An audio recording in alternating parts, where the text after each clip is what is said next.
materi kali ini tentang AMDAL, yaitu analisis mengenai dampak lingkungan hidup. Oke, di sini ada bagian tentang AMDAL.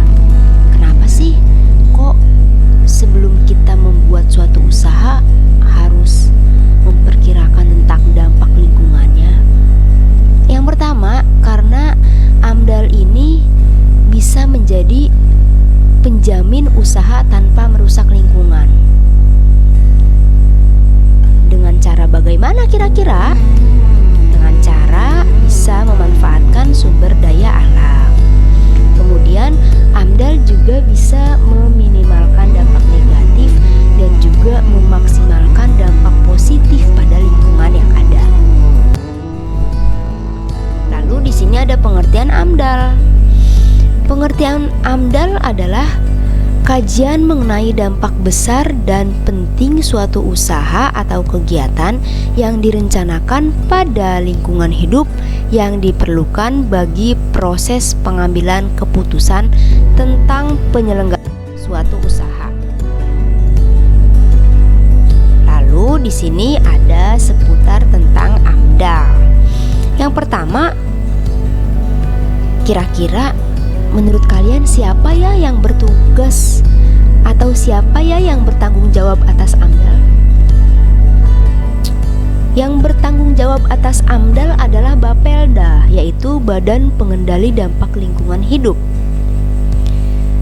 Kemudian, kira-kira kapan sih AMDAL dibuat?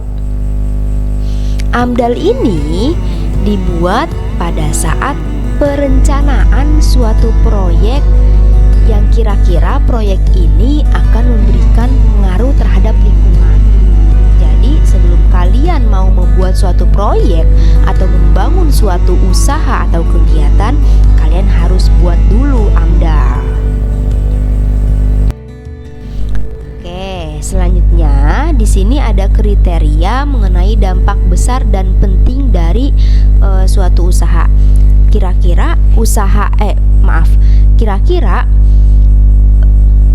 bisa dikatakan usaha ini memiliki dampak besar dan penting bila ada 4 poin di dalamnya. Yang pertama yaitu jumlah manusia yang terkena dampak. Sebanyak apa sih manusia yang terkena dampak dari proyek yang akan dibangun ini? Dan dampak pembangunannya ini bisa bersifat positif ataupun bisa bersifat negatif, tergantung pada pelaksanaannya itu sendiri. Apabila sejumlah manusia terkena dampak negatif, maka dampak yang ditimbulkan merupakan dampak penting. Contohnya adalah dari akibat pembangunan, masyarakat di sekitar lokasi jadi kesulitan mendapatkan sumber air bersih. Nah, ini termasuk ke dalam dampak penting. Yang kedua, lamanya dampak berlangsung. Dampak suatu pembangunan ada yang berlangsung secara singkat, ada juga yang berlangsung secara lama atau terus-menerus. Nah, yang ketiga, luas wilayah persebaran dampak. Luas wilayah persebaran dampak ini merupakan salah satu faktor yang dapat menentukan nilai penting dampak pembangunan terhadap lingkungan. Dan yang terakhir itu adalah intensitas dampak. Intensitas dampak adalah perubahan lingkungan yang bersifat hebat, kemudian berlangsungnya ini di tempat yang luas dan dalam waktu yang relatif singkat. Selanjutnya di sini ada fungsi AMDAL. Fungsi AMDAL ini terbagi ke dalam 3. Yang pertama ini adalah fungsi bagi masyarakat. Fungsi bagi masyarakat adalah untuk mengetahui rencana pembangunan. Kemudian yang kedua, memberi informasi mengenai perubahan lingkungan. Dan yang ketiga, ikut berperan dalam menjaga serta mengelola kualitas lingkungan. Kemudian fungsi AMDAL bagi pemerintah yang pertama adalah sebagai alat pengambil keputusan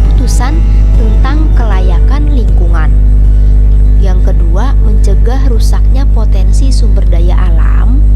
Dan yang ketiga, menjamin proyek yang akan dibuat ini memiliki manfaat yang jelas bagi masyarakat. Kemudian, fungsi AMDAL yang ketiga adalah bagi pemrakarsa. Pemrakarsa ini adalah pencetus suatu proyek itu atau usaha itu. Yang pertama, mengetahui masalah lingkungan yang mungkin dihadapi di masa mendatang. Jadi jika kita sudah mengetahui masalah yang kita hadapi pada saat pembangunan proyek, di situ kita juga akan siap-siap akan cara atau solusi dari masalah yang nantinya bakal terjadi. Yang kedua, sebagai bahan untuk menganalisis pengelolaan kegiatan, dan yang ketiga, pedoman untuk pelaksanaan pengelolaan dan pemantauan lingkungan. Oke, selanjutnya di sini ada pendekatan studi AMDAL. Pendekatan studi AMDAL ini terbagi menjadi 4. Yang pertama adalah kegiatan tunggal. Kegiatan tunggal ini suatu usaha yang kewenangan pembinaannya di bawah satu instansi yang membidangi kegiatan tersebut. Contohnya adalah pembangunan jalan tol, PLTU, pembangkit listrik tenaga uap, lapangan golf, masjid, rumah sakit, sekolah, dan lain sebagainya. Kemudian yang kedua adalah pendekatan AMDAL multisektor atau kegiatan terpadu. Contohnya adalah pembangunan hutan, tanaman industri, terus kemudian industri pulp, dan juga pemukiman terpadu. Kemudian kegiatan dalam kawasan.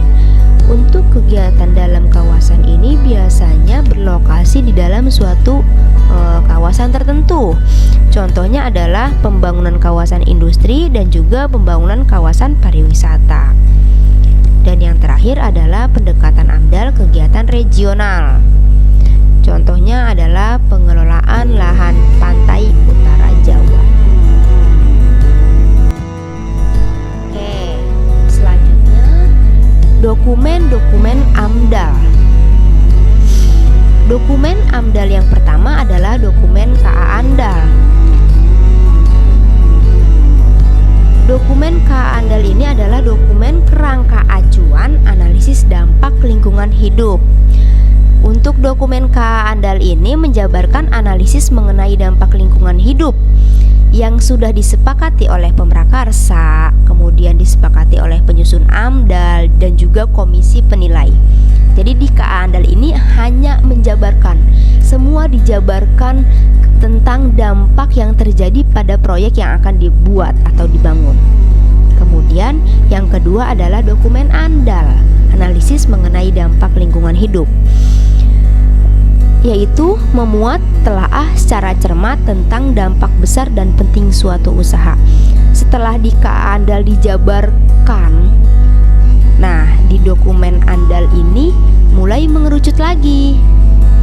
Bisa dipilih mana yang dampak besar dan mana yang dampak penting dari suatu usaha ini. Kemudian yang ketiga itu adalah dokumen RKL, yaitu dokumen rencana pengelolaan lingkungan hidup, memuat upaya penanganan dampak besar dan penting terhadap lingkungan yang diakibatkan oleh rencana usaha. Kalau di dokumen AMDAL ini kita sudah tahu nih, kira-kira dampak besar dan penting dari proyek yang akan kita bangun itu apa sih? Nah, kemudian dokumen yang ketiga kita buat adalah dokumen RKL. Kita harus tahu juga upaya penanganan dari dampak besar dan penting ini yang sudah dijabarkan di dokumen AMDAL. Kemudian dokumen yang keempat itu adalah dokumen RPL, yaitu dokumen rencana pemantauan lingkungan hidup. Ini memuat rencana pemantauan terhadap berbagai komponen lingkungan yang telah dikelola akibat terkena dampak besar dari rencana usaha. Setelah kita sudah tahu dampak besar dan pentingnya apa, kemudian kita sudah tahu juga solusinya apa, upaya yang kita lakukan itu apa untuk memperkecil dampak besarnya. Nah, yang terakhir adalah kita pantau. Kira-kira sudah berjalan dengan baik atau belum? Yang nantinya harapan kita adalah dampak besar dan penting ini bisa segera teratasi. Itu adalah dokumen AMDAL. Jadi ada 4 ya, jangan lupa ya. Pertama adalah dokumen KA AMDAL, kemudian dokumen AMDAL, RKL, dan juga RPL. Oke.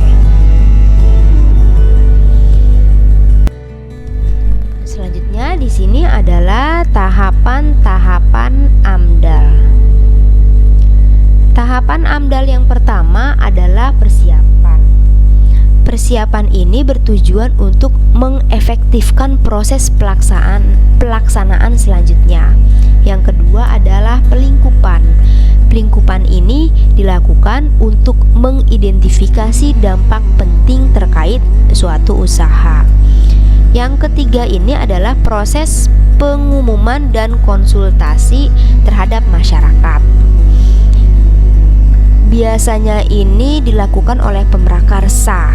Pemrakarsa ini mengumumkan rencana kegiatan kepada masyarakat setempat agar masyarakat setempat ini tahu kira-kira di daerah sini tuh akan dibuat proyek apa, nantinya seperti apa, masyarakat ini pasti mengalami gangguan dalam hal apa gitu. Itu pemrakarsa yang mengumumkannya. Kemudian yang ketiga ada penyusunan kerangka acuan KA AMDAL. Oke, penyusunan kerangka KA AMDAL ini untuk menentukan lingkup masalah yang akan dikaji pada AMDAL. Kemudian yang kelima ini adalah penyusunan AMDAL, RKL, dan juga RPL.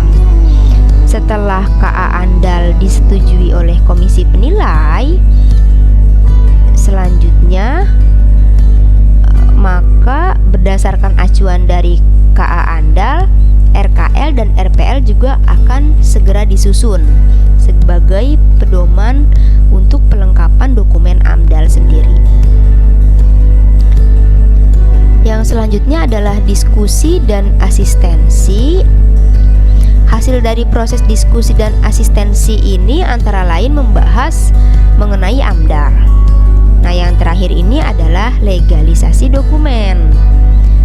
Setelah dokumen AMDAL tersusun, maka dilakukan legalisasi atau pengesahan secara hukum oleh instansi yang berwenang. Setelah itu baru deh kalian bisa membangun proyek yang akan kalian buat dengan tenang. Karena apa? Karena kalian sudah mengantongi izin AMDAL-nya. Gitu. Oke, selanjutnya di sini ada penyusunan dokumen AMDAL. Yang pertama ini penyusunan dokumen kerangka acuan AMDAL.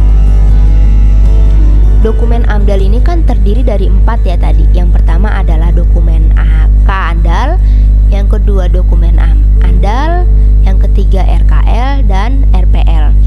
Ternyata keempat dokumen tersebut dibuat secara berkesinambungan satu sama lain. Jadi kalian gak mungkin bisa buat dokumen RKL tanpa kalian buat dulu dokumen AMDAL-nya. Jadi memang harus secara runtut dan satu kesatuan tadi. Tuh. Yang kedua adalah penyusunan analisis dampak lingkungan hidup. Oke, kerangka acuan AMDAL ini disusun paling awal sebelum dokumen-dokumen AMDAL lainnya.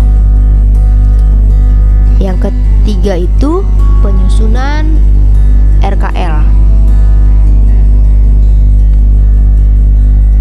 Upaya pengelolaan lingkungan hidup mencakup 4 kelompok aktivitas. Contohnya ini yaitu adalah pengelolaan lingkungan yang bertujuan mencegah dampak negatif. Kemudian pengelolaan lingkungan yang bertujuan untuk menanggulangi atau meminimalisasi. Yang ketiga, pengelolaan lingkungan hidup yang bersifat meningkatkan dampak positif. Yang keempat, pengelolaan lingkungan hidup bersifat memberikan pertimbangan secara ekonomis lingkungan sebagai dasar memberikan kompensasi atas rusaknya SDM. keempat adalah penyusunan RPL, yaitu penyusunan dokumen pemantauan lingkungan hidup. Faktor yang perlu diperhatikan pada saat penyusunan RPL adalah komponen lingkungan hidup yang dipantau hanya yang mengalami perubahan mendasar. Yang kedua, ada keterkaitan antara dokumen andal, RKL, dan juga RPL. Yang ketiga, pemantauan ini dapat dilakukan pada sumber penyebab. Yang keempat adalah pemantauan lingkungan hidup harus layak secara ekonomi, dan aspek yang dipantau ini mencakup jenis data yang dikumpulkan. Contohnya adalah lokasi pemantauannya di mana, waktu pemantauannya, metode, dan juga analisis datanya. Dan yang terakhir, dokumen RKL memuat tentang kelembagaan yang melakukan pemantauan lingkungan hidup.